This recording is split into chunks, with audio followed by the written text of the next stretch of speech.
Assalamu alaikum. Narisome Injili ya Isa Kristi yangi Yohana Markusi. Isa de umutsahuliwa. Vale Isa alawa na maswihaba yahe. Wakongia harimo ya malago ya Kaisaria Filipi.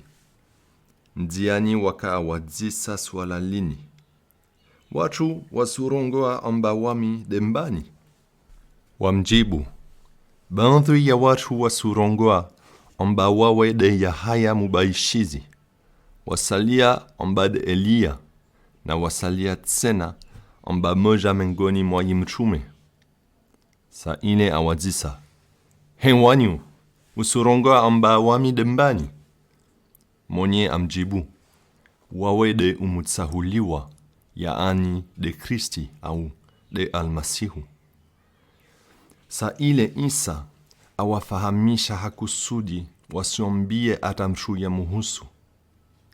Bas, vale Isa andrisa ujudza watu wahe ambao mwana wa mwanadamu alazimu aondeshehe hanguvu, aharwe na uwatu wabole na ya matolezi mabole ya masadaka na ya mafundi ya sharia. Tena aulawe, amwesa isuku yararu aregeye hai. Akuwambia rongo zile dhwahari. Sa ile mwenye amhiri bavuni, anrisa umrudi. Badi Isa azingi, angalia maswihaba yahe, amwesa amlagulia mwenye haumwambia, lawa mbeli zangu shetwani, mana kusuona zitrongo mauri de Mungu, badi fikira zaho za shimwanadamu. Amwesa, Isa ahiri dunia ya kavale, wamoja na maswihaba yahe, awambia, nekamshua sutsaha anidunge, na zidelese iwaye yahe, azitrihise umuri wapawa wahe, ivo anidunge. Manamshu atsahao avukise nafusi yahe, atsoipoteza.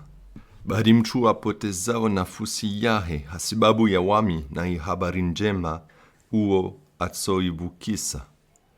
Manatanafu chini mtu atsoiparao ne kaaparali dunia kamili ne apoteza roho yahe. Au mtu atsotoa chini badala ya roho yahe. Mtu aonao haya hasibabu ya wami na ya marongozi yangu mbeli za watu tsima aminifu maswifu wali dunia la leo lini, bas umwana wa mwanadamu atsoona haya wajao hasibabu ya mshu ule wakati atsojao harumwa utukufu wa babahe wa moja na zimalaika nzituharifu. Marahaba watukufu.